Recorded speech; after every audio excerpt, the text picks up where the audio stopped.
दिन शनिवार, तारीख 25 अप्रैल। 25 अप्रैल को मुंबई के पायदुनी इलाका में एक परिवार के घर में जो अब्दुल्ला बुकाडिया का घर होता है, वो अपने बीबी और दो बच्चियों के साथ रहा करते थे एक फ्लैट पर। बिल्डिंग का नाम होता है मंगल बिल्डिंग और सेकंड फ्लोर में रूम नंबर यानी फ्लैट नंबर 9 पे रहा करते थे। लेकिन अब्दुल्ला बुकाडिया का जो भाई है वो दूसरी जगह रहते हैं। उन्होंने कहा हम तुम्हारे घर आते हैं परिवार के साथ, यानी एक दावत जैसे थी। तो अब्दुल्ला के जो पत्नी है नसरीन 35 साल का, अब्दुल्ला का उम्र 40 साल होता है। नसरीन जो है घर में बिरयानी पकवाते हैं यानी पुलाव पकवाते हैं और परिवार जब भाई के परिवार आ जाते हैं सारे लोग मिलकर पार्टियां करते हैं। 9 साढ़े 9 10 बजे तक खाने पीने का जो भी प्रोग्राम था वो हो जाती है। उसके बाद जो भाई रिश्तेदार जो आया था, जो भाई आए हुए थे, वो अपने परिवार के साथ अपने घर वापस चले गए थे। लेकिन ये जो अब्दुल्ला बुकाडिया है, करीब रात को 1 बज रहा था, तभी भी ये लोग सोए नहीं थे, बस सोने का तैयारी कर रहा था। लेकिन सोने से पहले ही जो है अब्दुल्ला बुकाडिया अपनी पत्नी नसरीन से कहते हैं, अरे मैंने तरमूज लाया था, भाई तो चले गए, तुमने तरमूज काटा नहीं। तो नसरीन ने कहा, हाँ मुझे याद नहीं था, अगर याद रहती तो मैं ज़रूर काटती। तो अब्दुल्ला ने कहा, एक काम करो, तरमूज को काटो। और 4 लोग खाने वाले थे, क्योंकि बड़ी तरमूज थी, इसलिए आधा हिस्सा फ्रिज में रख देते हैं और आधा हिस्से को जैसे तरमूज काट कर प्लेट में लाते हैं। और चारों, अब्दुल्ला, नसरीन, उनके 2 बेटी, एक का नाम होता है आयशा और दूसरे का नाम होता है जैनब, चारों मिलकर तरमूज खाते हैं और फिर सब अपने अपने जगह पे जाकर सो जाते हैं। सुबह के करीब 3:30 4 बज रहा था। चारों के पेट में दर्द शुरू हो गया। अब लगा, इन लोगों को लगा, जो सारे एक एक करके जागने लगे, पेट में दर्द हो रहे और ऐसा लूज मोशन जैसा जैसा बाथरूम वगैरह आ रहे, टॉयलेट वगैरह आ रही। तो जग जाते, एक एक करके सारे टॉयलेट में जाते, एक दूसरे को पूछते जो क्या हुआ, तुम क्यों उठ गए। तो कहने लगा पेट में कुछ अजीब सा महसूस हो रहा है, दर्द सा हो रहा है और जुलाब आ रही। सारे लोगों का वही समस्या थी। 4 लोग उस फ्लैट में रहते थे, चारों का एक ही समस्या होता है। तो चारों को थोड़ा अजीब लगा। अब्दुल्ला बुकाडिया जो है अपने फैमिली डॉक्टर को बुलाते हैं, जो इमरजेंसी है आप आ जाइए। तो फैमिली डॉक्टर ने कहा जाना जरूरी है। चारों के अगर ऐसा हालत हो रहा है, सब कुछ पूछने के बाद उनके फैमिली डॉक्टर फ्लैट नंबर 9 पे पहुंचते हैं। पहुंचने के बाद कुछ दवा वगैरह देते हैं, देने के बाद चले जाते हैं। अभी ये करीब 5 बज रहा था, रविवार का दिन आ गया था। लेकिन थोड़ी ही देर में कोई सुधार नहीं। थोड़ी देर में बहुत ज़्यादा इन चारों को तकलीफ हो रहा था। जो छोटी वाली लड़की है जिसकी उम्र 13 साल बताया जा रहा है, जैनब, उसको बहुत ज़्यादा उल्टियाँ भी हो रही थी। वैसे तो चारों का तबीयत खराब थी, लेकिन छोटी वाली को ज़्यादा असर कर गई। छोटी वाली का हालत देखकर ये जो 3 थे, ये तीनों डर जाते हैं। इतने में घर के दरवाज़ा खोलते हैं, यानी फ्लैट का दरवाज़ा खोलते हैं और अपने भाई को कॉल करते हैं, जो भाई जल्दी से आ जाओ, हम लोगों का तबीयत बहुत ज़्यादा खराब है। भाई भागे भागे पहुँचते हैं। पहुँचने के बाद चारों की हालत को देखते हुए इन चारों को लेकर अस्पताल जाने की तैयारी कर रहे थे। तभी उसी फ्लैट में दूसरे मतलब 5वें फ्लोर पे रहने वाला एक लड़का उतर रहे थे। उसने देखा जो फ्लैट नंबर 9 पर सेकंड फ्लोर में कुछ हलचल मची है। उसने पूछा जो क्या बात है। तो जो भाई आए हुए थे उन्होंने कहा, जो भाई, मेरे भाई के परिवार में बहुत ज़्यादा तकलीफें हो रही, इन लोगों को लेकर अस्पताल जाता। तो उस लड़का ने कहा, अगर ऐसा ज़्यादा इमरजेंसी है तो मेरा भाई डॉक्टर है, हम लोग 5th फ्लोर पे रहते हैं, अगर मदद की ज़रूरत है तो हम अपने भाई को बुलाते हैं। तो भाई ने कहा जल्द से जल्द बुलाओ। अपने भाई को जाकर फ़ौरन बुला कर लाते हैं। वो जो डॉक्टर होता है उसी बिल्डिंग पे रहने वाला, डॉक्टर जुनैद नाम होता है, वो आते हैं। आने के बाद इन चारों की हालत को देखते हुए डॉक्टर का भी पसीना छूट जाता है। डॉक्टर फिलहाल उस जैनब जो बहुत ज़्यादा तकलीफ में थी उसका पल्स वगैरह चेक करते हैं और चेक करने के बाद कहते हैं जो इसे बहुत ही ज़्यादा इमरजेंसी है, इसे लेकर अस्पताल जाओ। अब पायदुनी से साबू सिद्दीकी अस्पताल ज़्यादा दूरी पर नहीं था, इसीलिए बिल्डिंग के लोगों की मदद से फ़ौरन उस जैनब को बाइक पे बिठाकर साबू सिद्दीकी हॉस्पिटल में पहुंचता है। लेकिन हॉस्पिटल के गेट के पहुंचते पहुंचते उस बच्ची का दम निकल जाता है, उसका दम छूट जाता है, यानी उसकी मौत हो जाती है। लेकिन घर में तीनों का और ज़्यादा कंडीशन खराब है।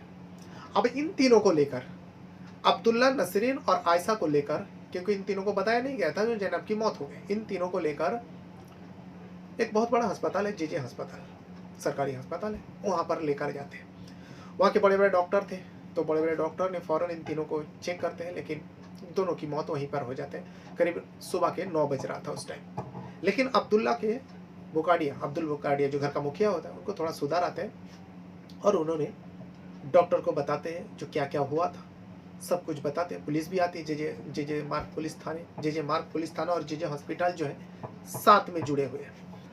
तो जेजे मार्ग पुलिस थाने को भी इन्फॉर्म किया जाता है, वहाँ के पुलिसकर्मी आते हैं और अब्दुल्ला बुकाडिया का स्टेटमेंट लेते हैं, क्योंकि तीनों का मौत हो गया। डॉक्टरों को पता चला था, अब्दुल्ला को बताया नहीं गया था। अब्दुल्ला का भी कंडीशन बहुत ज़्यादा ख़राब थी, इस वजह से पुलिस को इन्फॉर्म किया गया। पुलिस आते हैं और अब्दुल्ला बुकाडिया पूरी बात बताते हैं। बताने के बाद अब्दुल्ला का भी मौत हो जाती है। यानी डॉक्टरों के लिए भी बहुत बड़ा झटका था। एक ही परिवार के 4 सदस्य की मौत हो जाते हैं। एकदम सनसनी सी फैल जाती है। और उसके बाद अब्दुल्ला बुकाडिया ने जो कुछ भी बताया वो जेजे मार्ग पुलिस थाने का पुलिसकर्मी जो है वो बयान करते हैं।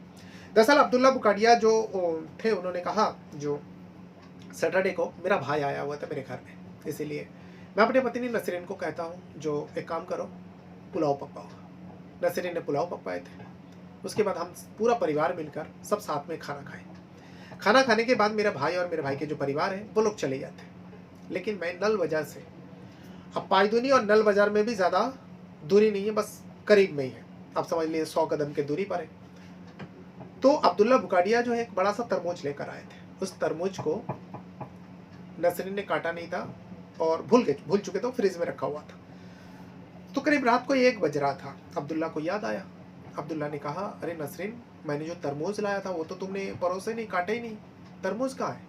नसरीन को याद नहीं था। नसरीन ने कहा, जो मैं तो भूल गई थी।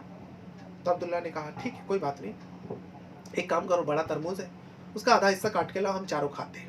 तब तक जो है चारों उसी जगह पर घर पे बैठकर गपशप कर रहे थे, क्योंकि सैटरडे को बच्चे लोगों का स्कूल छुट्टी थी, अब्दुल्ला का भी काम बंद था, इसीलिए देर रात तक जगते हैं। परिवार के लोग आए थे, तो रिश्तेदार आए थे, इसीलिए वही सारी बातें होते होते रात को 1 बज जाते। तभी अब्दुल्ला को याद आते और पत्नी नसरीन जो है तरबूज को काट कर आधा हिस्सा फ्रिज में रख देते और आधा हिस्सा 4 लोग खाने के लिए प्लेट में परोस के लाते हैं। फिर चारों तरबूज खाते हैं और खाने के बाद अपने अपनी जगह पर जाकर सो जाते हैं। और फिर 3 साढ़े 3 बज रहा होता है, तब इन चारों को तकलीफें होना शुरू हो जाती है और उसके बाद ये सब कुछ होता है। अब लोगों को लगा जो ये फूड पॉइजन है, लेकिन डॉक्टरों का मानना है, जो बेटी के अंदर कामा अस्पताल है, वहाँ के डॉक्टरों से जब पूछा गया जो ये 4 लोगों की मौत फूड पॉइजन बता जा रहे हैं, तो इसका क्या रीज़न है? तो वहाँ के डॉक्टर ने कहा, जो भी रीज़न है उन्होंने सामने रखा।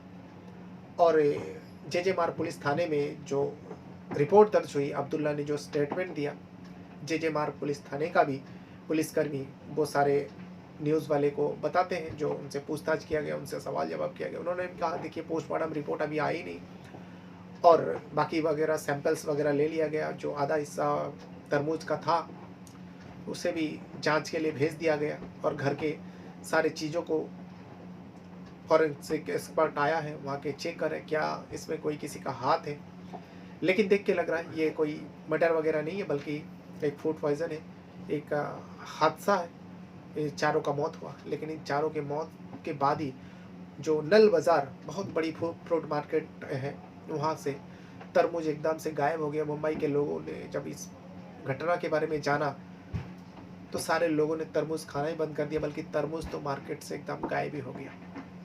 इतनी गर्मी में जो सबसे ज़्यादा बिकने वाला तरबूज ही होती है, वो तरबूज अब मुंबई के मार्केट में नहीं दिख रहे। लेकिन एक दर्दनाक घटना है। एक ही परिवार के 4 लोग, चारों की उम्र ज़्यादा नहीं थे, घर का मुखिया थे अब्दुल्ला बुकाडिया 40 साल के, उनकी पत्नी नसरीन अब्दुल्ला बुकाडिया 35 साल और उनके 2 डॉटर।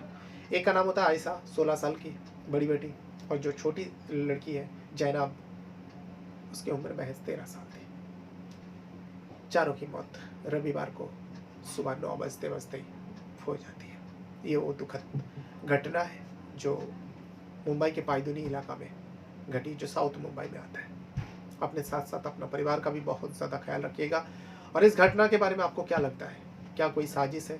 क्या उन लोगों को मारा गया, या फिर वाकई फूड पॉइजन की वजह से, या फिर डॉक्टर ने कामा अस्पताल का जो डॉक्टर ने रीज़न बताया, जो खाना खाने के बाद इतनी देर बाद जब तरबूज खाया तो जो उस खाने का साइड इफ़ेक्ट है, इन चारों के ऊपर असर कर गया और जिसके चलते इन चारों का मौत हो गया। आपको क्या लगता है? कमेंट बॉक्स में अपना राय ज़रूर दीजिएगा। बहुत-बहुत धन्यवाद करता हूँ। Thank you very much.